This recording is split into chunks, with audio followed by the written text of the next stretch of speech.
Yan mga idol, malapit na po yung pork ribs natin na marinated. So binuksan ko kanina, luto na siya. Medyo makikita niya na naman pag matapos na yan, kasi usually may light side dito pag malayo pa, pero nasawa na siya, nawala na siya. So pag minto na yan, yung medyo ingay niya, yan, pumipitik na. So buksan natin mga idol. Handa na ba kayo makita ang resulta ng ating pork ribs? So yan mga idol, kita nyo naman, di ba? Yan, yan, yan. Ito na yan. Yan. So, kailangan natin kumuha ng plastic. Oh, pork. Ito pakita ko sa inyo. Yan. Medyo yung buto niya, oh, naghiwalay na yung buto. Ano?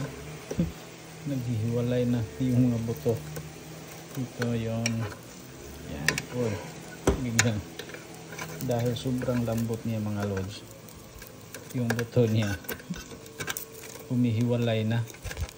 Tapos pagkain natin niya, napakasarap siya kasi malambot, tapos yung lasa niya malinamnam talaga. Yan, dito nyo makikita din yan. So, kuha muna tayo na pang paris natin dyan. So magbukas tayo ng iba-ibang at saka yan ang ating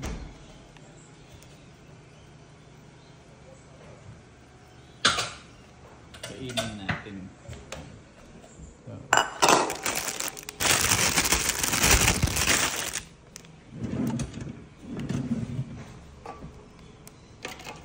hindi lahat hindi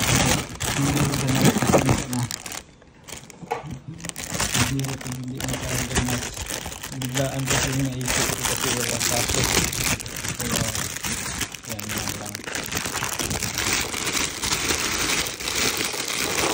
Bumili ko na lang ito, hindi na ako kasi pag bumili ako ng buo, lalong nasisira lang, hindi mauubos. Mas maganda yung bili ka na lang ng kunti. Kasi pag hindi mauubos, okay lang, hindi naman marami na lang. Yan, dagdagan pa natin yan. Tama na yan, 2 tao lang. Tapos lagyan pa ng cucumber. So yan natin.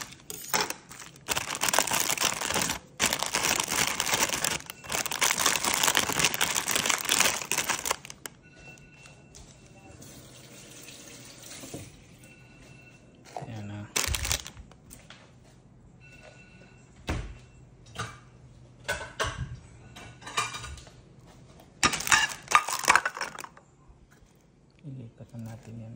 Tingnan natin ang tigas. Oh, wow, wow na wow. Oh, wow na wow. Oh, wow na wow, natira yung buto. Oops, oops.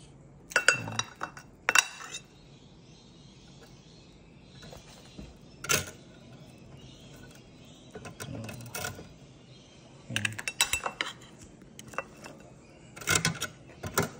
Tapos yung ampalaya natin na nilagyan na natin ng pepper. Yan.